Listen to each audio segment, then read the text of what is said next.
వరంగల్ జిల్లా WMC పరిధిలోని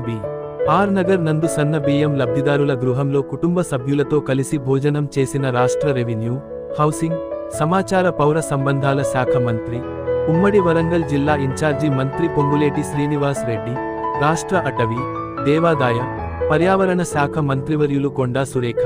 వరంగల్ నగర మేయర్ గుండు సుధారాణి, వరంగల్ జిల్లా కలెక్టర్ సత్య శారద, వర్ధన్నపేట నియోజకవర్గ